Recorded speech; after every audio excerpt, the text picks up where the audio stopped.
कक्षा 6 गणित। आज हम लोग हल करने वाले हैं प्रश्नावली 4.1। इस प्रश्नावली को हल करने से पहले ना जो अध्याय 4 है हम लोग का, चौथे चैप्टर का हम लोग का नाम है आधारभूत ज्यामितीय अवधारणाएं। इसके बारे में हम लोग बेसिक बातें समझ लेते हैं, इसके बाद ही हम लोग प्रश्नावली को हल करते हैं। देखिए, हम लोग का यही चैप्टर का नाम है आधारभूत ज्यामितीय अवधारणाएं। आधारभूत मतलब शुरुआती, बेसिक। ज्यामिति मतलब हम लोग ज्यामिति के बारे में पढ़ेंगे। अवधारणाएं मतलब कथन, इसके बारे में हम लोग समझेंगे। इसको यहाँ पे यूनानी भाषा में ज्योमेट्री कहा जाता है और अंग्रेजी भाषा में इसे जियोमेट्रिन कहा जाता है।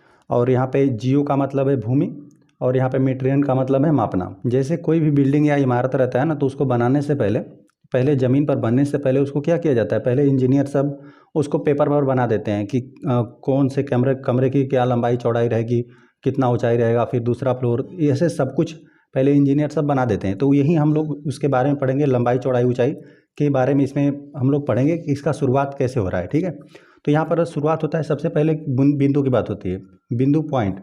यहाँ पे हम लोग बिंदु, रेखा, इन सब के बारे में समझ लेंगे। इसके बाद ही हम लोग प्रश्नों को हल करते हैं। तो देखिए, बिंदु या पॉइंट क्या होता है। एक बिंदु वह है जिसका कोई भाग नहीं होता। जो बिंदु होता है ना, उसका कोई भाग नहीं होता है। जैसे इस प्रकार से आपने पेंसिल उठाया, इस प्रकार से बिंदु लगा दिया, तो यह जो इस प्रकार से बन रहा है ना, इसी को बिंदु कहते हैं। इसका न लंबाई चौड़ाई ऊंचाई कुछ भी नहीं रहता है इसका बिंदु का। ठीक है, इसी प्रकार से आपने ऐसा इस प्रकार से बिंदु लगा दिया, तो ये एक बिंदु हो गया। अब इसको नामकरण करना रहेगा, तो इसको जैसे कि ए हमने नामकरण कर दिया, यहाँ पर हमने चलिए बी नामकरण कर दिया, तो इसको अब हम लोग क्या बोलेंगे, इसको बोल देंगे बिंदु ए बोल देंगे। लिखना रहेगा तो इस प्रकार से लिखेंगे, बिंदु ए हो गया। इसको लिखना रहेगा तो बिंदु बी लिख देंगे। आप जो कुछ भी नामकरण कर सकते हैं, इस प्रकार से कर दिया हमने, एच नामकरण कर दिया, तो इसे बोल देंगे बिंदु एच। तो बिंदु के बारे में हम लोगों ने समझ लिया। सिंपली आपको क्या करना है, पेंसिल से या कलम से जो भी है, आप यहाँ पे कहीं पर भी एक बिंदु लगाएंगे तो ये हो गया बिंदु। ठीक है, मतलब इस प्रकार से लगा दिए, तो जो आपको चिन्ह दिख रहा है, एक बिंदु वह है जिसका कोई भाग नहीं होता, ना ही इसकी लंबाई है रहेगी, इसकी ना ही लंबाई है, ना ही चौड़ाई और ना ही ऊंचाई होती है। ठीक है, बिंदु की। अब आ जाते हैं हम लोग रेखा लाइन। रेखा किसको कहेंगे, एक रेखा चौड़ाई रहित लंबाई है। जैसे ना बिंदुओं को, जैसे रेखा तो हम लोग खींचने को इस प्रकार से खींच देते हैं। जैसे देखिए, यहाँ पर बिंदु हो गए, बिंदुओं से मिलकर ही रेखा आपकी बनेगी। इस प्रकार से बिंदुओं को एक सरल रेखा में इस प्रकार से आपको करते जाना है। ठीक है, तो इस ऐसे करते करते जाएंगे ना, मतलब यहाँ पे बहुत ज़्यादा बिंदु रहेंगे, तो इस प्रकार से रेखा निर्माण होता है। और खींचने के लिए हम लोग सिंपली यहाँ पे इससे स्केल की मदद से यहाँ पे ऐसे खींच देते हैं। ठीक है, तो अभी हो गया, यहाँ पे बिंदु, बहुत सारे बिंदु हैं, बहुत सारे बिंदुओं को एक सीधी रेखा में रखा गया है, मतलब एक सरल रेखा में रखा गया है, तो ये इस प्रकार से रेखा का निर्माण होता है। और रेखा रहेगा, जब भी रेखा बोलेगा ना, तो रेखा करना हम लोग को शुरुआत बिंदु पता रहता है, कहाँ से शुरुआत हो रहा है और कहाँ पर इसका अंत हो रहा है, तो इस प्रकार से तीर लगा देते हैं ना, कि यहाँ पर ऐसा नहीं कि यहाँ पर इतनी इसकी लंबाई हम लोग नाप नहीं सकते, रेखा की लंबाई आप नहीं माप सकते हैं ना। यहाँ पे तीर लगाने का मतलब ये हुआ कि आगे रेखा चलती चली गई। ठीक है, यहाँ पे इसको नामकरण करना रहेगा। रेखा को किस प्रकार से करेंगे, यहाँ पर दो बिंदु बना देंगे और यहाँ पे ए लिख दिए, यहाँ पर बी लिख दिए, तो इसको इस प्रकार से बोल देंगे रेखा ए बी, या इस प्रकार से लिख दीजिए रेखा ए बी, या फिर इसको इस प्रकार से लिख दीजिए ए बी लिखिए, और यहाँ पर इस प्रकार से तीर दोनों तरफ लगा दीजिए, इसके ऊपर, ए बी के ऊपर। इसी प्रकार से रेखा को लिखते हैं। ठीक है, ए बी हमने नामकरण कर दिया, और तो यहाँ पे ए बी लिखकर और इस प्रकार से आपको रेखा खींच लेना है ना। रेखा खींचने के बाद दोनों ओर तीर लगा देना है, इससे ये पता चलेगा कि आपने रेखा का एक सिंबल दिया हुआ है। चलिए, तो हम लोगों ने रेखा के बारे में समझ लिया। अब आ जाते हैं हम लोग रेखाखंड के बारे में। रेखाखंड इंग्लिश में बोलना रहेगा तो लाइन सेगमेंट। यहाँ पर दिया हुआ है हम लोग को, एक रेखा का वह भाग जिसके दो अंत बिंदु हो रेखाखंड कहलाता है। कह रहा है ना, रेखा का ही भाग हो, जैसे ये रेखा हो गया ना, इसका एक टुकड़ा ले लीजिए। मतलब कि यहाँ पर रेखा को हम लोग को पता है कि रेखा को आप माप नहीं सकते, ये कहाँ पर शुरुआत हो रहा है, कहाँ पर अंत हो रहा है, इसका नहीं पता है रेखा के बारे में। लेकिन इसमें से आप दो, यहाँ पे दिया है, दो अंत बिंदु ले लीजिए, इसका एक टुकड़ा ले लीजिए। मतलब आप जो भी जितना कुछ भी आप पेंसिल से बनाते हैं ना, सब रेखाखंड ही होता है। जैसे यहाँ पर हमने 2 सेंटीमीटर 3 सेंटीमीटर आप इस प्रकार से माप कर खींच दिए, इस प्रकार से देखिए हम बना देते हैं, इस प्रकार से हमने खींच दिया। ठीक है, यहाँ पे दो इसके अंत बिंदु है, यहाँ पर भी अंत बिंदु है, यहाँ पर भी अंत बिंदु है। ठीक है, तो इस प्रकार से जो निर्माण होगा उसको क्या बोलेंगे, रेखाखंड बोलेंगे। इसको यहाँ पर ए बी हम नामकरण कर देते हैं, तो यहाँ पर इसको किस प्रकार से कॉपी पर लिखेंगे, आप या तो रेखाखंड ए बी लिख दीजिए, या फिर ए और बी लिखकर इसी प्रकार से सिर्फ सीधा एक इस प्रकार से खींच देंगे, तो ये पता चल जाएगा कि रेखाखंड है। ठीक है, रेखा, और यहाँ पे रेखा के लिए हमने बताया कि दोनों तरफ तीर लगाएंगे, ए बी के ऊपर दोनों तरफ तीर लगाएंगे, और यहाँ पर ए बी लिखा तो सिर्फ यहाँ पे रेखाखंड का सिंबल दे दीजिए। ठीक है, जैसे रेखाखंड होता है, दो अंत बिंदु होते हैं, तो इसमें भी दो अंत बिंदु बना दीजिए। तो यहाँ पर यह रेखाखंड ए बी हो गया। रेखा का ही भाग रहेगा, लेकिन जिसकी लंबाई आप माप सके, ठीक है। किसी भी लंबाई को आप माप दिए ना, मतलब कोई भी रेखा है उसको रेखा का ही वह भाग होगा, 10 मीटर, 5 मीटर, 20 मीटर, कुछ भी आप नाप दिए, चाहे किलोमीटर में ही रहे, लेकिन यदि आप उसे नाप दिए तो वो हो जाएगा रेखाखंड। चलिए अब यहाँ पर हम लोग किरण के बारे में समझ लेते हैं। किरण क्या होता है? रेखा का वह भाग जिसका केवल एक अंत बिंदु ज्ञात हो, किरण कहलाता है।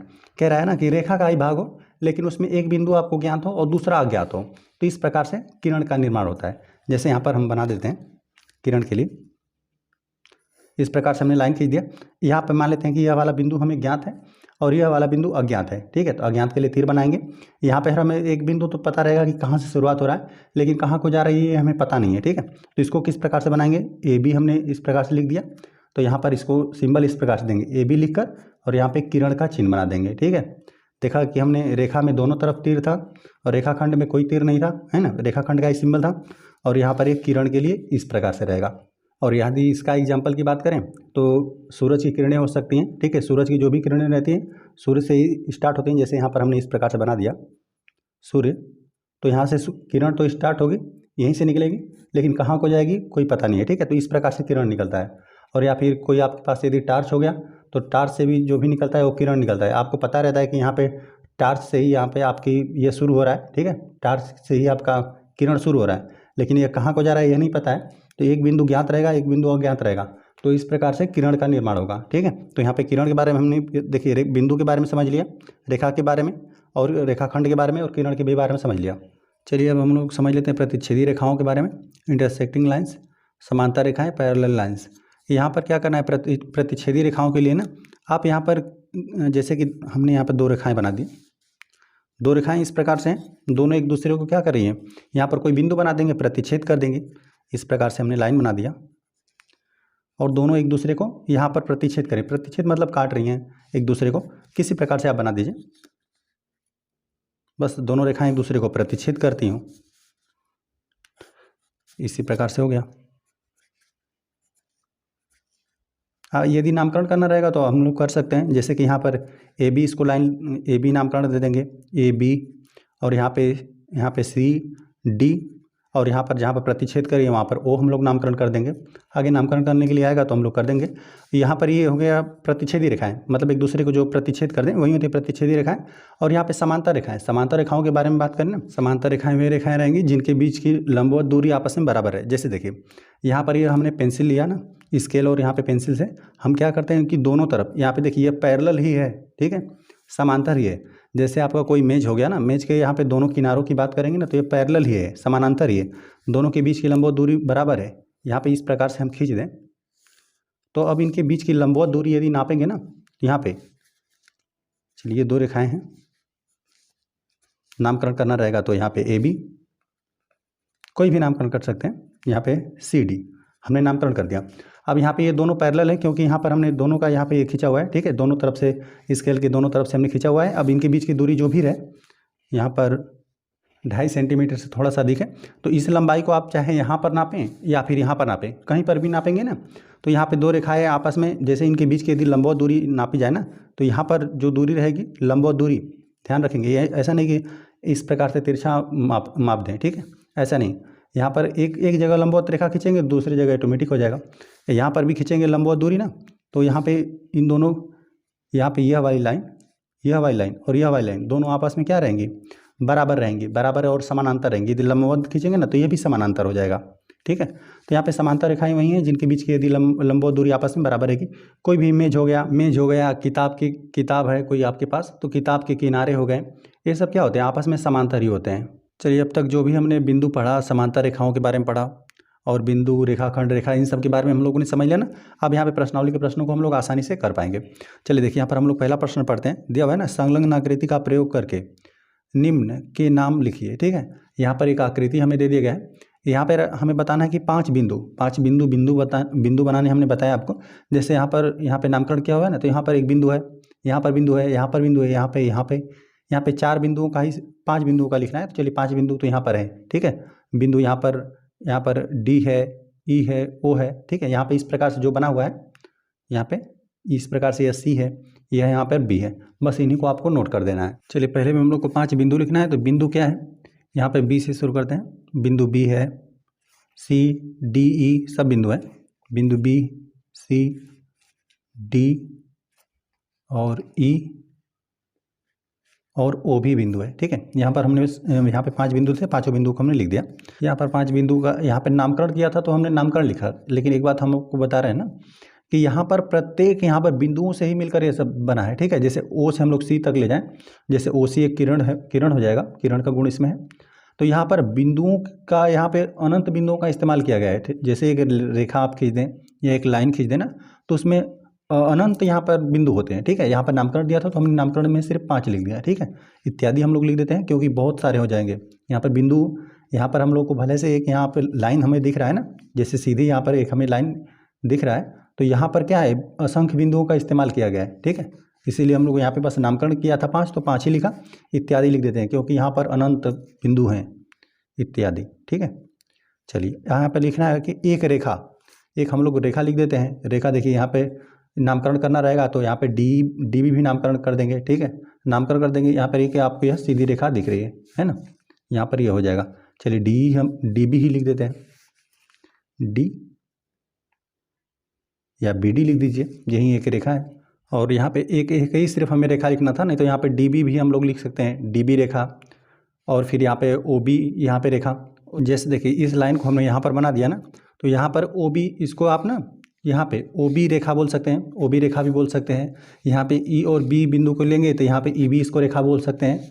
और यहाँ पर यदि आप डी और ओ को भी लेंगे तभी भी आप इसको रेखा बोल देंगे। यहाँ पे ई और ओ को लेंगे तभी भी इसको आप रेखा बोल देंगे। ठीक है, नामकरण इसको किसी प्रकार से करना रहेगा। बस 2 बिंदु ले लीजिए, रेखा तो ये है ही। ठीक है, 2 बिंदु लेकर आप बता दीजिए कि ये रेखा है। तो इस प्रकार से बहुत सारे उदाहरण हो सकते हैं, लेकिन सिर्फ हमें एक रेखा लिखने के लिए बोला था तो यहाँ पर हमने डी भी लिख दिया है। आप यहाँ पर ई ओ भी रेखा लिख सकते हैं, ओ बी भी रेखा लिख सकते हैं, यहाँ पे डी बी भी लिख सकते हैं, डी भी हमने लिखा हुआ है। ठीक है, इसी को हमने लिख दिया। चलिए 4 किरण हम लोग को लिखना है ना, तो किरण लिखिए। जैसे देखिए अब हम लोग एक अंत बिंदु हो जाएगा। अंत बिंदु यदि ओ होगा तो ओ भी एक, यहाँ पे ओ और बी यहाँ पर जैसे ओ का बिंदु तो हमें ज्ञात है, एक ज्ञात बिंदु होना चाहिए और एक अज्ञात होना चाहिए। तो यहाँ पर ओ ज्ञात कर लेंगे तो यहाँ पे बी अज्ञात होगा, मतलब ओ से लेकर इस प्रकार समझिए। यहाँ पे ओ तो हमें ज्ञात है लेकिन बी वाला हमें ज्ञात नहीं है। ठीक है, तो यहाँ पर इस प्रकार से यह क्या हो जाएगी, एक किरण हो जाएगी। और यहाँ पे चलिए ई बी भी ले लीजिए। यहाँ पे ई से लेकर हम लोग, यहाँ पे ई से लेकर हम लोग बी तक ले लेंगे। ठीक है, तो ई भी एक किरण हो गया। इसी प्रकार से एक बिंदु हमें ज्ञात रहेगा और एक बिंदु अज्ञात रहेगा। चलिए यहाँ पर डी भी हो जाएगा। चलिए यहाँ पर डी ले लेंगे और यहाँ पे सीधा रहेगा बिल्कुल। यहाँ पे डी हो जाएगा और यहाँ पर ई हो जाएगा। लेकिन यहाँ पर डी जो हम लोग बिंदु ले रहे हैं यह ज्ञात वाला है। ठीक है, यह ज्ञात है, यह बिंदु अज्ञात रहेगा। ठीक है, यह रेखा हम लोग को शुरुआत बिंदु पता रहेगा, अंत बिंदु नहीं पता रहेगा, तो यह किरण हो जाएगा। ठीक है, आप चाहें तो इधर से भी लिख सकते हैं, ई ओ भी ले सकते हैं। ठीक है, ई डी भी लिख सकते हैं। ठीक है, यहाँ पे इसी को चलिए हम इस प्रकार सीधा लाइन खींच देते हैं और यहाँ पे बी बिंदु ज्ञात है और यहाँ पे मान लेते हैं डी बिंदु हमें अज्ञात है। ठीक है, तो इस प्रकार से भी यह किरण हो गया। तो इस प्रकार से आप कई सारे उदाहरण ले सकते हैं। बस इनमें से हम लोग को 4 किरण लिखना है, 4 किरण लिख दीजिए। ठीक है, किरण लिख रहे हैं तो यह आपको ज्ञात होना चाहिए कि यहाँ पर ओ बी हम लोग लिख रहे हैं ना, ओ बी हमने लिख दिया तो इसका मतलब ये है कि ओ वाला हमें ज्ञात है, बी वाला ज्ञात नहीं है। या फिर इसको इस प्रकार समझ सकते हैं, बी वाला मान लेते हैं ज्ञात है तो ओ वाला ज्ञात नहीं है, तो इस प्रकार से यह किरण हो जाएगा। एक ज्ञात हो जाएगा, एक अज्ञात हो रहेगा। बस चलिए यहाँ पर हम लोग ई बी लिख देते हैं। इसमें से एक को ज्ञात समझ लीजिए, एक को अज्ञात। चलिए यहाँ पर ई बी हो गया। चलिए ओ डी लिख देते हैं, ओ डी लिख दिया। चलिए ओ ई लिख देते हैं। इस प्रकार से कई सारा आप लिख सकते हैं। 4 ही लिखने के लिए बोला था, 4 लिखने के लिए किरण ने बोला था तो हमने 4 लिख दिया। चलिए 5 रेखाखंड। अब रेखाखंड है तो रेखाखंड का अब ये मतलब हुआ ना कि इसमें हम लोग को दोनों बिंदु ज्ञात है। ठीक है, जैसे कि यहाँ पर दिया हुआ है ना, जैसे मान लेते हैं यहाँ पर ओ बी ही है तो अब यहाँ पे ओ बी हम लोग लिखेंगे तो अब इसका मतलब ये है कि यहाँ पर ओ वाला भी बिंदु हमें ज्ञात है और बी वाला भी बिंदु हमें ज्ञात है। अब चलिए ई बी हम लोग लिखेंगे इस प्रकार से हमने ई बी खींचा। ये सीधी लाइन होगा, पेंसिल से बनाना चाहिए, पेंसिल और स्केल की मदद से, लेकिन हम यहाँ पे कलम से ही बता देते हैं आपको। जैसे यहाँ पर ई बी को लिखेंगे तो यहाँ पर अब हम लोग रेखाखंड लिख रहे हैं ना, तो इसका मतलब ये है कि ये भी बिंदु हमें ज्ञात है, यह भी बिंदु ज्ञात है। यहाँ पे ई बी हो जाएगा। ठीक है, बस हम लोग को 4 ज्ञात करना है तो 4 हम लोग ज्ञात कर लेंगे। चलिए यहाँ पे डी ई को यदि बनाना रहेगा, जो यहाँ पे डी से लेकर ई, यहाँ पे डी से लेकर बी तक है, तो यहाँ पर हम लोग दोनों ज्ञात बिंदु लेंगे। ठीक है, यहाँ पे डी हो गया बिंदु और यहाँ पे बिंदु ई डी और यहाँ पे बिंदु बी हो गया ना, तो ये दोनों ज्ञात है, ठीक है। तो यह रेखाखंड में हो जाएगा। तो इसी प्रकार से 4 लिख दीजिए, अनेक होगा लेकिन 4 लिख दीजिए। यहाँ पे लिख देते हैं, यहाँ पर भी लिखना रहेगा तो आप इत्यादि लिख सकते हैं, बहुत सारा होगा। यहाँ पर जो रेखा थी केवल हमने 1 लिखा, बहुत सारा होगा।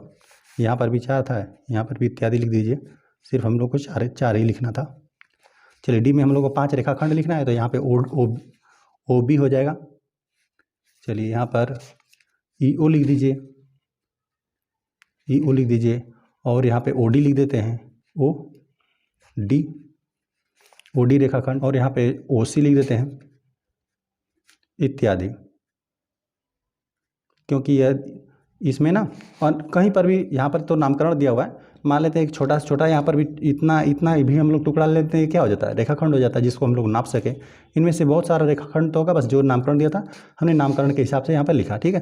तो यहाँ पर भी सिर्फ हमने 4 लिखा, अनंत रूप से हो सकते हैं। चलिए अब आ जाते हैं हम लोग दूसरे वाले प्रश्न पे। दूसरा वाला प्रश्न हम लोग को दिया हुआ है ना, संलग्न आकृति में दी हुई रेखा के सभी संभव प्रकारों के नाम लिखिए।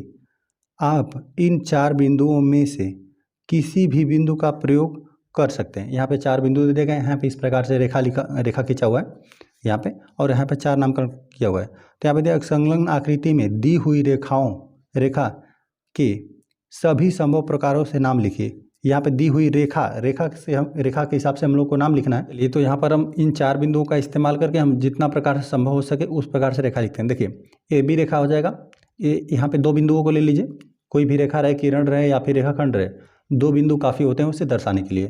तो यहाँ पे ए बिंदु, ए और बी बिंदु को हम लोग ले लेते हैं, तो यहाँ पे ए बी रेखा हो जाएगी, ठीक है। ए बी और इसका व्युत्क्रम भी कर दीजिए, जो भी, क्योंकि जितने भी प्रकार से हो सके उसको आपको बनाना है, ठीक है, मतलब नामकरण आपको करना है। ए बी लिख लीजिए या बी ए भी इसका हो सकता है। ये भी रेखा है, यहाँ पे ए से बी तक ले लीजिए, बी से ए तक, ए सी को ले लेते हैं साथ में, ए सी हो जाएगा, सी ए हो जाएगा। ए यहाँ पे डी को ले लेते हैं, A D comma A D हो जाएगा और डी ए हो जाएगा, क्योंकि जितने प्रकार से संभव है सभी प्रकार से लिखिए, नामकरण करिए। तो बी और ए, ठीक है, इन दोनों के साथ में तो हो गया, ठीक है, बी ए हो गया है। तो यहाँ पर अब इसके बाद से हम लोग लिखते हैं बी सी लिखते हैं, यहाँ पे बी सी रेखा हो जाएगी।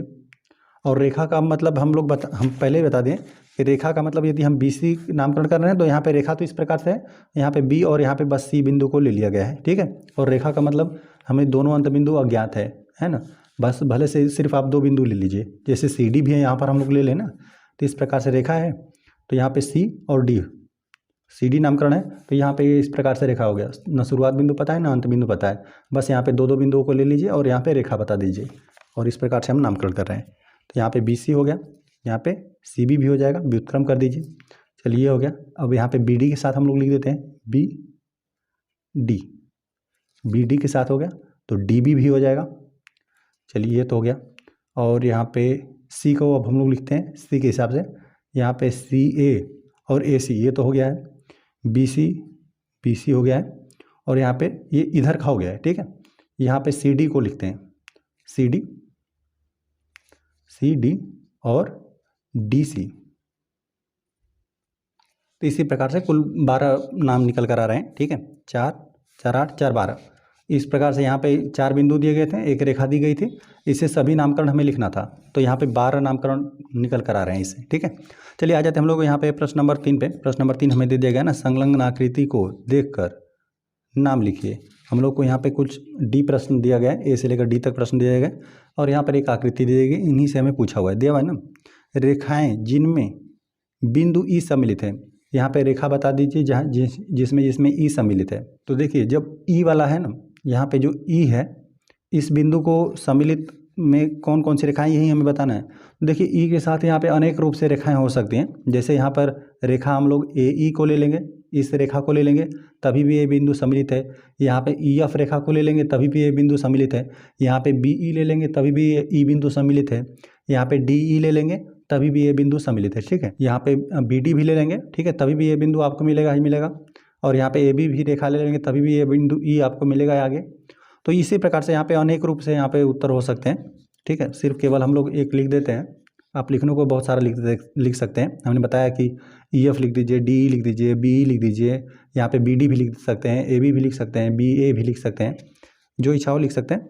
यहाँ पे रेखाएं जिनमें बिंदु ई सम्मिलित है, एक ही हम लोग लिख देते हैं। हल हम लोग तीसरे वाले प्रश्न करने वाले हैं, तीसरे में भी ए लिख देते हैं हल। तीसरे वाले प्रश्न को तीसरे में भी ए हम लोग हल करते हैं, लिख देते हैं अनेक उत्तर है, उत्तर रहेगा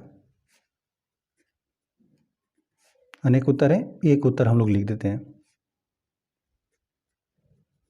ए ई को लिख देते हैं। ठीक है, ए से लेकर ई मतलब ए ई जो रेखा है उसमें ई बिंदु आपको सम्मिलित मिलेगा। यहाँ पे ई एफ भी लिख सकते हैं, बी ई भी लिख सकते हैं, हमने बताया बहुत सारा हो सकता है। ए और यहाँ पे ई है, एक उत्तर हमने बता दिया। आप चाहें तो बहुत सारा लिख सकते हैं। चलिए आ जाते हैं हम लोग बी वाले प्रश्न पे।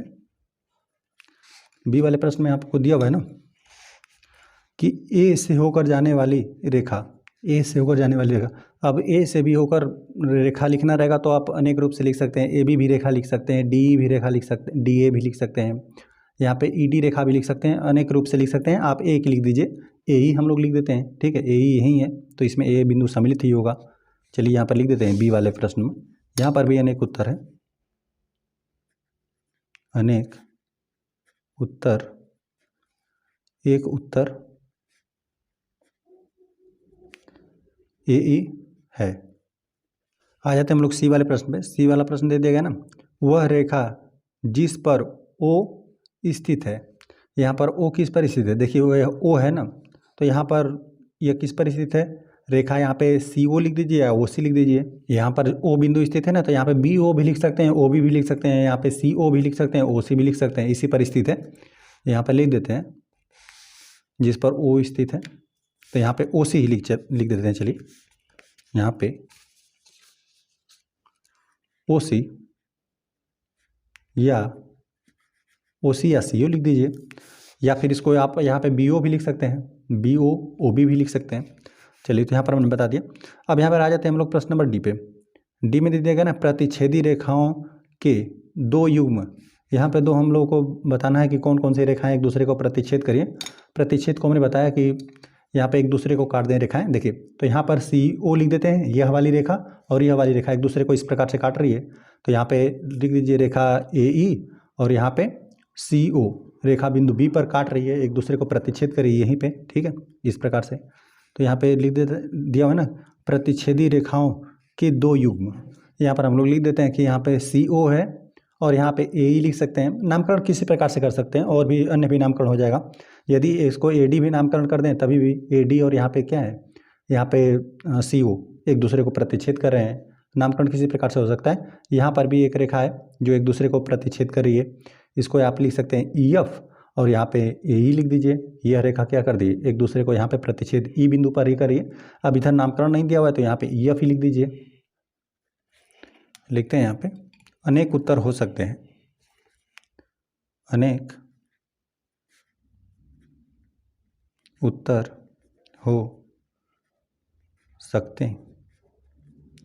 सी ओ, और देखिए यहाँ पे सी ओ हमने लिख दिया और यहाँ पे ए ई लिख देते हैं, एक दूसरे को प्रतिच्छेद कर रहे हैं ए ई।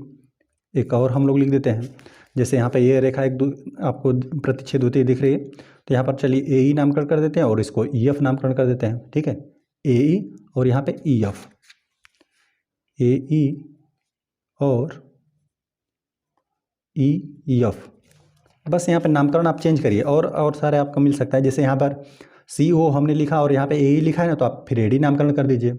अनेक प्रकार से इसको हम लोग नामकरण कर सकते हैं। तो हमने दो यहाँ पे लिख कर दिखा दिया आपको। आ जाते हैं हम लोग प्रश्न नंबर 4 पे। प्रश्न नंबर 4 दे जाएगा निम्नलिखित से होकर कितनी रेखाएं खींची जा सकती हैं। कह रहा है एक बिंदु से होकर कितनी रेखाएं खींची जा सकती हैं और दो बिंदु से होकर कितनी रेखाएं खींची जा सकती हैं। देखिए इसको हम लोग समझते हैं। यहाँ पर ए में दे दिया गया है एक बिंदु ना, चलिए यहाँ पर हम लिख भी देते हैं एक बिंदु, हम आपको खींच कर दिखाते हैं। जैसे देखिए यहाँ पर इस प्रकार से हमने एक बिंदु बना दिया ना, यहाँ पर एक बिंदु बना दिया, तो इस बिंदु से हम लोग कितनी रेखाएं खींच सकते हैं। अब यहाँ पे स्केल उठाइए, स्केल और पेंसिल की मदद से इस बिंदु से होते हुए जितनी चाहें आप उतनी रेखाएं खींच सकते हैं। अपरिमित रूप से यहाँ पे अनंत रेखाएं आप खींच सकते हैं। ठीक है, बस इस प्रकार से आप बना दीजिए। यहाँ पे ये रेखा हो गया, ये भी रेखा है।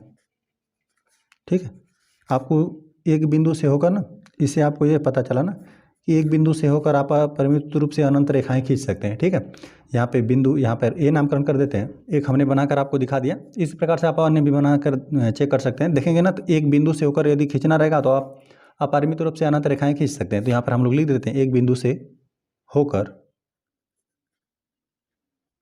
अनंत या अपरिमित रूप से अनेक। ठीक है, चलिए यही लिख देते हैं, अपरिमित रूप से अनेक रेखाएं खींची जा सकती हैं, अनेक रेखाएं खींची जा सकती हैं। ठीक है, एक बिंदु से होकर खींचना है तो आप जितना चाहें उतना अनंत रूप से खींच सकते हैं। अभी तो मतलब हमने यहाँ पर 4 ही खींच कर दिखाएं, आप चाहे तो यहाँ पर भी खींच सकते हैं, यहाँ पर भी खींच सकते हैं, बहुत सारा खींच सकते हैं। चलिए ये हो गया, ए हो गया। एक बिंदु से तो हमने बता दिया। चलिए बी में हमें बताना है ना, यहाँ पे 2 बिंदु से। ठीक है, तो यहाँ पर हम लोग लिख देते हैं 2 बिंदु। अभी हम लोग आगे भी लिख देंगे कि 2 बिंदु से देखते हैं क्या हो रहा है। जैसे कि यहाँ पर हमने पेंसिल उठाया और पेंसिल की मदद से हमने कहीं पर 2 बिंदु इस प्रकार से लगा दिया, तो अब देखेंगे ना कि 2 बिंदु से होकर केवल आप एक ही रेखा खींच सकते हैं। ठीक है ना, इस प्रकार से हमने बना दिया। चलिए यहाँ पर अब हम लोग कितना हो खींचे ना, अब हम लोग तो यहाँ पर इसी पर रेखा खींचना है, तो यहाँ पर केवल आप एक ही रेखा खींच सकते हैं। 2 बिंदु जब भी फिक्स हो जाएंगे ना, तो यहाँ पर केवल आप एक ही रेखा खींच पाएंगे। ठीक है, यहाँ पे ए हो गया, यहाँ पर बी हो गया। अब ऐसा तो नहीं कि इन दोनों बिंदुओं से होते हुए हम लोग और कोई नहीं रेखा खींच सकते हैं। ठीक है, एक बिंदु रहेगा तो आप जितना चाहे उतनी रेखा खींच सकते हैं, लेकिन जहाँ पर 2 बिंदु हो गया, ठीक है, यहाँ पर 2 बिंदु होने के बाद आप केवल एक ही रेखा खींच सकते हैं। लिख देते हैं 2 बिंदु से होकर केवल एक रेखा खींची जा सकती है। ठीक, आ जाते हम लोग प्रश्न नंबर 5 पे। प्रश्न नंबर 5 दे दिया गया है ना, निम्नलिखित स्थितियों में से प्रत्येक के लिए एक रफ आकृति बनाइए और उचित रूप से उसे नामांकित कीजिए। यहाँ पे ए से लेकर डी तक हमें दिया हुआ है प्रश्न। अब यहाँ पर हम लोग को रफ बनाना है, मतलब इस पर कॉपी पर बनाकर आपको दिखाना है। तो यहाँ पे दिया हुआ है ना, बिंदु पी रेखाखंड ए बी पर स्थित है। देख रहे हैं ना, यहाँ पे रेखाखंड का चिन्ह बनाया हुआ है ना, तो यहाँ पे इस प्रकार से बनाया है, इसमें 2 अंत बिंदु रहेगा और इस प्रकार से इसको आपको बनाना है। चलिए हम यहाँ पे लिख देते हैं, हल करने वाले हम लोग 5 वाले प्रश्न को, 5वां में भी ए को हल करेंगे। तो यहाँ पे रेखाखंड बस ए भी खींच दीजिए। रेखाखंड मतलब एक ऐसी यहाँ पे रेखा रहेगी, रेखा का वह भाग रहेगा जिसको आप माप सकते हैं, 2 अंत बिंदु इसमें रहेगा। ठीक है, बस इसी प्रकार से आप बना दीजिए। और लास्ट वाला यहाँ पे अंतिम में जो है, यहाँ पे ए बी नामकरण करना है, तो हम लोग ए और यहाँ पे अंतिम बिंदु को बी नामकरण कर देते हैं। अब ये जो भी लंबाई रहे इसको हम लोग रेखाखंड बोल दिया ना, तो इसका मतलब ये है कि इसको हम लोग माप देंगे। ठीक है, जो भी लंबाई रहेगा, तो यहाँ पे ए बी हमने एक रेखाखंड खींच दिया और यहाँ पे दिया बिंदु पी रेखाखंड ए बी पर स्थित है, इसी पर कहीं स्थित है, तो यहाँ पर कहीं पर आप यहाँ पे पी बना दीजिए। ये हमने रफ पर इसको हमने बना दिया, कॉपी पर इसको हमने बना दिया। ठीक है, यहाँ पे यह रेखाखंड हो गया जिसके 2 अंत बिंदु हैं। अभी हम लोग यहाँ पे तीर लगा देते हैं ना, तो इसका यह मतलब हो जाता कि वो रेखा हो जाता है ना। तो रेखा में नहीं बनाना था, रेखाखंड बनाना था, जिसके 2 अंत बिंदु रहेंगे तो हो जाएगा रेखाखंड।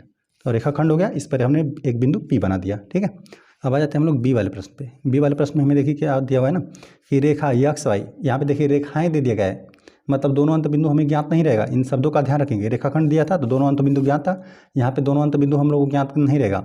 यहाँ पे एक्स वाई और यहाँ पे पी क्यू यम बिंदु पर प्रतिच्छेद करती हैं। प्रतिच्छेद मतलब एक दूसरे को काटती हैं, हम बना देते हैं यहाँ पर प्रतिच्छेद करते हुए हम लोग 2 रेखाएं खींच देते हैं। आप जैसे चाहें वैसे खींच सकते हैं, बस हमने इस प्रकार से बना दिया। अब यहाँ पे रेखाएं दे दिया गया तो रेखा का हम लोग इस प्रकार से चिन्ह बना देते हैं, दोनों तरफ तीर लगा दीजिए। यहाँ पर हम लोग को ये नहीं पता रहेगा कि कहाँ से स्टार्ट हो रही हैं रेखाएं, कहाँ तक जा रही हैं।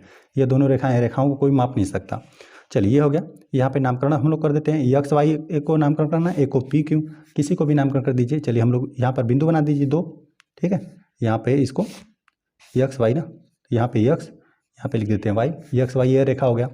और एक को पी क्यू बनाना है, तो यहाँ पर बिंदु पी बना दीजिए और यहाँ पर चलिए बिंदु हम लोग क्यू बना देते हैं। ठीक है, पी क्यू हमने बना दिया। और पहले हम लोग को बता दिया कि यम बिंदु पर प्रतिच्छेद करिए, जहाँ पर ये प्रतिच्छेद करिए ना, इसका यम नामकरण कर दीजिए। जिस प्रकार से प्रश्न में कथन दिया गया था उस प्रकार से हमने यहाँ पे फिगर बना दिया। ठीक है, रफर यहाँ पे एक्स वाई जो 2 रेखाएं हैं, एक्स वाई और एक रेखा एक्स वाई है और एक रेखा पी क्यू है जो कि यम बिंदु पर प्रतिच्छेद करिए। यहाँ पर हमने फिगर बना दिया। चलिए अब हम लोग आ जाते हैं सी पर। सी में हमने दे दिया है ना रेखा यल। देखिए नामकरण इस प्रकार से भी कर सकता है, रेखा यल पर ई और एफ स्थित है परंतु डी स्थित नहीं है। चलिए हम लोग रेखा यल बनाते हैं। यहाँ पे सी में एक रेखा खींच दीजिए। यहाँ पर हम लोग एक रेखा खींच देते हैं। अब यहाँ पर दो बिंदु नहीं बनाएंगे, ठीक है। अब यहाँ पे इसके साइड में, यहाँ पे बगल में आप इसको रेखा यल लिख दीजिए, ठीक है। या फिर रेखा हटा भी सकते हैं, सीधा यल भी लिख सकते हैं, ठीक है। रेखा यल लिख दिया, या फिर ये रेखा को हटा दीजिए, सिर्फ सिंपली यल बना देंगे तो यह हो जाएगा रेखा यल, ठीक है। रेखा यल हो गया। अब यहाँ पर हमें प्रश्न में दे दिया गया है ना कि यहाँ पर हम लोग को क्या करना है कि ई और एफ स्थित है। इस रेखा पर ही कहीं पर ना ई और एफ स्थित है, तो दो बिंदु बना दीजिए। यहीं पर चलिए हम लोग ई बना देते हैं। यहाँ पर ई हमने बना दिया, चलिए यहाँ पर एफ बना देते हैं। जहाँ पर आपकी इच्छा हो यहाँ पर एक बिंदु ई बना दीजिए, एक एफ, क्योंकि यह रेखा यल पर ही स्थित है। चलिए ये भी करना है। और साथ साथ आपको ना परंतु जो डी बिंदु है वो स्थित नहीं है। यहाँ पर दिया परंतु डी स्थित नहीं है, तो डी को बाहर कहीं बना दीजिए। तो डी बिंदु इस रेखा पर स्थित नहीं है, तो या तो उसको ऊपर बना दीजिए या तो नीचे बना दीजिए, जहाँ पर आपको इच्छा करे। यहाँ पर चलिए हम बना देते हैं बिंदु डी को, ठीक है। एक रेखा यल हमने खींच दिया और रेखा यल पर ई और एफ को हमने स्थित कर दिया, और डी स्थित नहीं था तो उसको हमें या तो ऊपर बना दीजिए या तो नीचे बना दीजिए। तो यहाँ पर हमने डी बिंदु को बना दिया। तो इस प्रकार से इसका रफ हो गया। चलिए और यहाँ पर दिया हुआ ना, देखिए यहाँ पर ना दोनों तरफ तीर बनाया हुआ है। ओ पी है तो यह भी रेखा है, और यहाँ पर दिया हुआ है कि क्यू ओ क्यू, यहाँ पर दिया हुआ है बिंदु ओ पर मिलती हैं। यहाँ पे रेखाएं हैं दो, वो क्या करें बिंदु ओ पर मिले। और नामकरण में आप ध्यान देंगे कि यहाँ पे ओ से ही क्या हो रहा है, यहाँ पे यह ओ पी रेखा शुरू हो रही है, यहाँ पर ओ क्यू है, ठीक है। मतलब एक दूसरे पर क्या करिए, प्रतिच्छेद करिए दोनों रेखाएं, ठीक है। और यहाँ पर बता भी रहा है कि बिंदु ओ पर मिलती हैं। तो पहले दो प्रतिच्छेदी रेखाएं खींच दीजिए। यहाँ पर हम लोग डी बना देते हैं, ठीक है। दो प्रतिच्छेदी रेखाएं खींच देते हैं और हम लोग नामकरण उसका कर देंगे।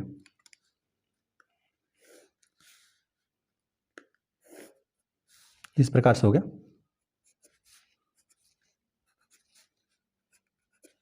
चलिए यहाँ पर ओ पर मिलती हुई तो पहले इसे ही हम लोग ओ बना देते हैं, और एक का हमें नामकरण करना है, एक ओ पी नामकरण करना है, एक ओ क्यू नामकरण करना है।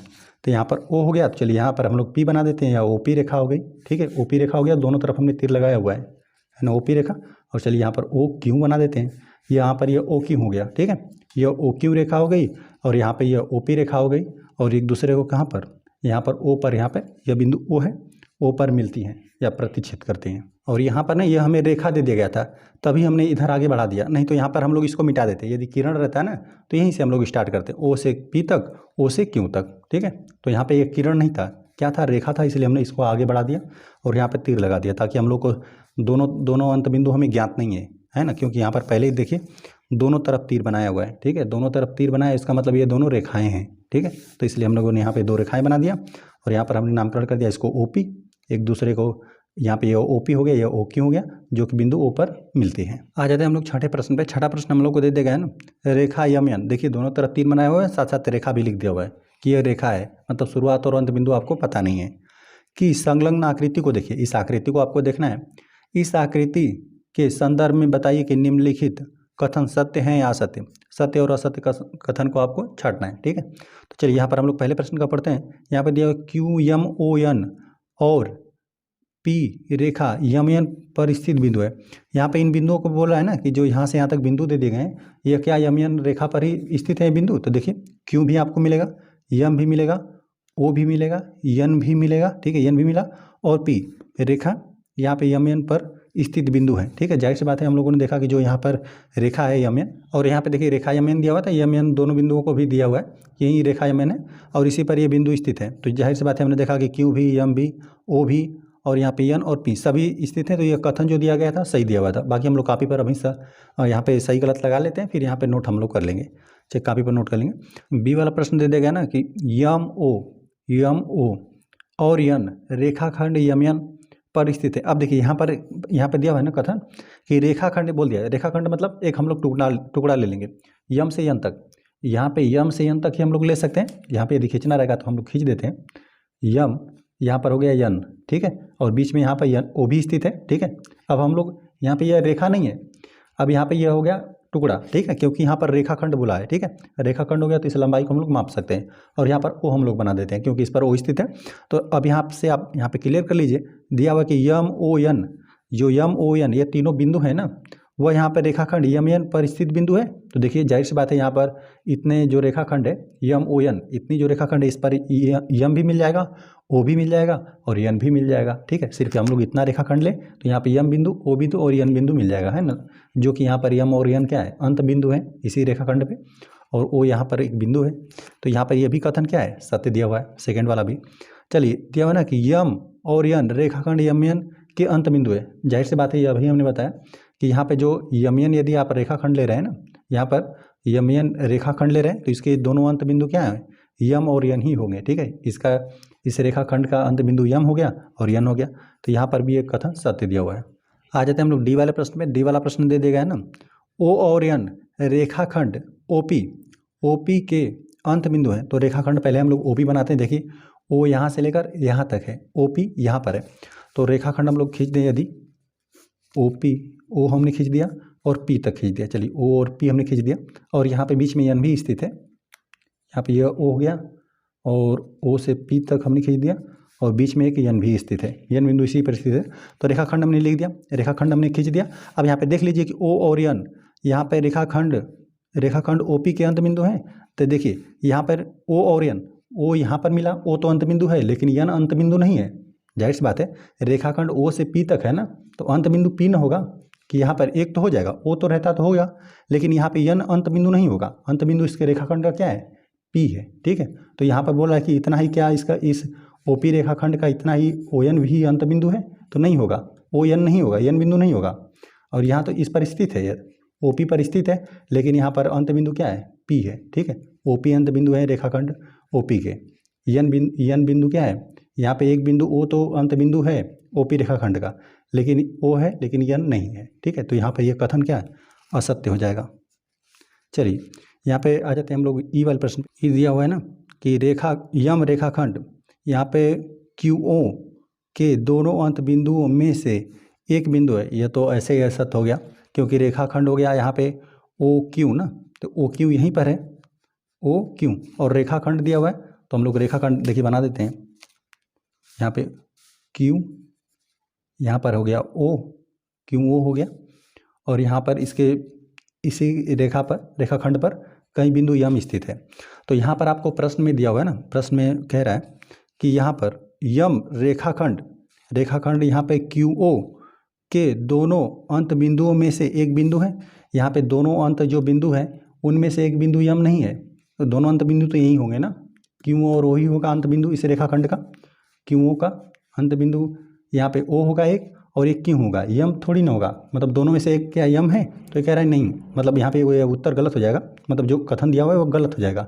रेखाखंड जो क्यू ओ खींचा गया है ना, इसका एक अंत बिंदु यम नहीं है, एक की बात करते हैं तो एक ओ है और एक क्यू है, यम नहीं है, ठीक है। तो ये कथन जो है यह असत्य हो जाएगा। चलिए आगे हम लोग आ जाते हैं यफ वाले प्रश्न में। यफ दिया हुआ है ना कि यम जो है किरण ओपी पर, किरण, अब जैसे किरण लिख दिया ना, तो किरण का मतलब एक बिंदु आपको ज्ञात है, ओ ज्ञात है और पी अज्ञात है। तो ओ देखिए पी है, ओ पी यदि खींचना रहेगा तो इस प्रकार से हम लोग खींच देते हैं, यहाँ पर ओ हो गया और पी तक खींचिए, तो ओ हो गया, यहाँ पर पी हो गया और बीच में यहाँ पर यन है। अब चलिए देख लेते हैं कथन सत्य है कि असत्य। अब हमें कथन दिया हुआ है ना कि यम जो है किरण ओपी किरण हमने बना दिया, ओ बिंदु ज्ञात है, पी बिंदु अज्ञात है, तो यह एक किरण हो गया। यहाँ पे दिया हुआ किरण ओपी पर स्थित एक बिंदु है। देख रहे हैं ना कि यम जो है यहाँ पर ओपी पे स्थित नहीं है, यहाँ तो ये तो बाहर है, ये तो यहाँ पर है, ओपी पर देख रहे हैं तो यन स्थित होगा, लेकिन यम स्थित नहीं है, ठीक है, यम नहीं है, यन रहता तो हो जाता, लेकिन यहाँ पे यम को पूछा था तो यम इस किरण पर स्थित नहीं है, तो यह भी कथन क्या है, असत्य दिया हुआ है। यहाँ पे दिया हुआ किरण ओपी और क्यूपी से भिन्न है, जाहिर सी बात है ये तो भिन्न होगा ही, ये तो सत्य बात है। यहाँ पर दिया ओपी को हम लोग खींच लेते हैं, देखिए ओ और पी, ओपी मतलब चलिए यही हो गया, ओपी यही हो गया, और दिया हुआ क्यूपी, तो यहाँ पे क्यू हो गया और यहाँ पे पी हो गया, और यहाँ पे क्यूपी का क्यू से लेकर पी तक आपको बताना है, ठीक है। तो यहाँ पर हम लोग क्यू बना देते हैं और यहाँ से पी तक, यहाँ पे क्यू हो गया और यहाँ पे पी तक, क्यू बिंदु ज्ञात है और पी बिंदु अज्ञात है, ठीक है, मतलब यहाँ से स्टार्ट हो रही है और कहाँ तक जा रही है हमें पता नहीं है किरण, और यहाँ पर ओ से स्टार्ट है। तो यहाँ पर देख रहे हैं कि यहाँ पर यह ओ से स्टार्ट हो रही है ना, ओपी किरण जो है यहाँ पे ओ से स्टार्ट हो रही है, यहाँ पर क्यू से स्टार्ट हो रही है, तो दोनों सेम तो नहीं है। यहाँ तो सही बात लिखा हुआ है कि यहाँ पर भिन्न है। यहाँ पे जो किरण ओपी है वह क्यूपी से भिन्न है, तो यहाँ पर ये कथन ही हो जाएगा, सत्य हो जाएगा। ये अच्छा वाला पढ़ते हैं। यहाँ पर दिया मैंने किरण ओपी, किरण, चलिए किरण तो हमने बनाया हुआ है, ओपी इस पर एन बिंदु एक स्थित है। तो यहाँ पर दिया वही है जो किरण ओयम है, तो यहाँ पे ओयम, ओ और यम, चलिए तो यहाँ पर बनाते हैं हम लोग ओयम को, इस प्रकार से खींच देंगे। तो यहाँ पर यह ओ हो गया, यहाँ पे सीधा होगा, बस यहीं पर हम बना रहे हैं यहाँ पे ओ और यम को, ओ यम को बना रहे हैं, तो ये ओ गया, यहाँ पर यह यम हो गया। तो यहाँ पर देख रहे हैं तो यह तो कुछ और चीज़ है, यह कुछ और है, ठीक है। यहाँ पर प्रश्न का कहने का मतलब वही है जो किरण यहाँ पे ओयम है, मतलब दोनों सेम बता रहे हैं दोनों किरणों को, लेकिन यहाँ पे दोनों किरणें भिन्न भिन्न है, दोनों भिन्न भिन्न किरणें, इसलिए यह जो कथन है यहाँ पर यह असत्य हो जाएगा, यहाँ पर यह भी असत्य बना। चलिए आई वाले प्रश्न को देखते हैं। दिया है कि किरण जो यहाँ पे ओयम है, चलिए किरण ओयम है, यही है ओयम, ओयम का मतलब यहाँ से ओ से शुरू हो रहा है और यम, यही पूरी किरण की बात हो रहा है ओयम। चलिए यहाँ पे दिया हुआ है किरण ओपी, ओपी के विपरीत अपोजिट नहीं है। कह रहा है ना कि जो किरण यहाँ पे ओयम है और यहाँ पे ओपी है, ठीक है, ओपी और यहाँ पे ओयम की बात कर रहा है कि यहाँ पे अपोजिट नहीं है, विपरीत नहीं है। तो यहाँ पे देख रहे हैं कि विपरीत है दोनों ना, एक यहाँ पे, एक यहाँ से ओ से पी इधर है, इस दिशा में जा रही है, और यहाँ पे ओ से यम ये दूसरी दिशा में जा रही है, विपरीत हैं दोनों, एक दूसरे से विपरीत है, ये इधर को जा रही है, ये इधर को जा रही है, अलग हमने बनाया हुआ है। तो यहाँ पे दिया हुआ कि अपोजिट नहीं है, यहाँ पे लिखता कि विपरीत है तो हो जाता, सत्य हो जाता, लेकिन यहाँ पे नहीं दिया हुआ है, ठीक है, कह रहा है कि नहीं एक ही दिशा में है, तो यहाँ पे एक ही दिशा में नहीं है, दोनों विपरीत ही है। तो यहाँ पर यह भी कथन असत्य बना, क्योंकि दोनों यहाँ पे दिया कि विपरीत नहीं है, विपरीत नहीं है मतलब यह कहना, प्रश्न कहना चाह रहा है कि दोनों एक ही दिशा में है, तो दोनों एक ही दिशा में नहीं है, दोनों विपरीत दिशा में है, ठीक है। तो यहाँ पे ये कथन जो था वो असत्य बन गया। चलिए आ जाते हैं हम लोग जे वाले प्रश्न पे। जे वाला प्रश्न हम लोग को दे दिया गया है ना कि यहाँ पे ओ किरण ओपी का प्रारंभिक बिंदु नहीं है, तो यहाँ पे यहाँ तो ये कथन असत्य हो जाएगा, क्योंकि ओ ही बनेगा इसका प्रारंभिक बिंदु। यहाँ पे ओपी है ना, चलिए यही है ओपी किरण है ना, चाहे तो हम लोग यहाँ पर भी इसको बना सकते हैं। चलिए ओपी को बना देते हैं, यहाँ पर यह ओ हो गया, यहाँ पर यह पी हो गया, और ओपी किरण है, इसी पर एन बिंदु स्थित है। चलिए एन बिंदु को भी हम लोग बना देते हैं। दिया हुआ है प्रश्न कि ओ है, ओ जो है किरण ओपी का प्रारंभिक बिंदु नहीं है, इसी का प्रारंभिक बिंदु नहीं है, यही तो है प्रारंभिक बिंदु इसका, है ना, किरण का यही है ये प्रारंभिक बिंदु। यहाँ पर यह पी है, यहाँ पर यह हम लोग को ये ज्ञात ही नहीं है कहाँ पर है, ठीक है, यहाँ से शुरू है, यही हम लोग को पता है, तो यही है प्रारंभिक बिंदु, ठीक है। यहाँ पे दिया हुआ प्रारंभिक बिंदु नहीं है, तो यह कथन ही असत्य हो जाएगा। आगे प्रश्न के दिया हुआ है ना कि यन जो है, यहाँ पे किरण यन पी कहाँ पर है, यन पी यही है, ठीक है। यदि हमें बनाना रहेगा कॉपी पर तो इसको हम लोग यहाँ पे बना देते हैं। चलिए इस प्रकार से यन से शुरुआत है और यहाँ पर पी बना देते हैं, यन पी हो गया, इस किरण को हमने बना दिया। चलिए और देखते हैं जो प्रश्न कह रहा है उस हिसाब से हम लोग बना देते हैं। यहाँ पर यन पी को हमने बना दिया, और यन यम का प्रारंभिक बिंदु नहीं है, यन यम कहाँ गया, यन और यम, यन यम, यहाँ पे इस प्रकार से आपको बनाना है, यन से लेकर यम तक, ठीक है। यहाँ पे यन हो गया और इस दिशा में आपको बनाना है, एक यन हो गया और यम हो गया, जो फिगर दिया हुआ है उसी को देखकर हम बना रहे हैं, ठीक है। यहाँ पे यन और यम, ठीक है, इस दिशा की तरफ आपको बनाना है किरण। तो किरण हमने बना दिया, का यहाँ पे लिख रहा है का प्रारंभिक बिंदु है, तो जाहिर सी बात है यही है, यहीं से किरण शुरू हो रहा है, यन यम दिया था तो यहीं से शुरू हो रहा है किरण, और यहाँ पे यन पी दिया था तो यहीं से किरण शुरू हो रहा है। तो यहाँ पे दिया कि प्रारंभिक बिंदु है, तो यह जो कथन दिया गया था यह सही कथन है। अब चलिए इसको हम लोग कॉपी पर नोट कर लेते हैं। चलिए तो छठे वाले प्रश्न में जो कथन सत्य था उसे हमने सत्य नोट कर दिया, और यहाँ पे हमने नोट कर दिया ABCDEF डालकर, यहाँ पे जो सत्य था उसको हमने सत्य लिख दिया, जो असत्य था उसको असत्य लिख दिया। तो इस प्रकार प्रश्नावली के सभी प्रश्न हल हो गए। वीडियो पसंद आए तो वीडियो को लाइक कर दीजिए, यदि चैनल पर नए हैं तो कृपया चैनल को सब्सक्राइब कर दीजिए।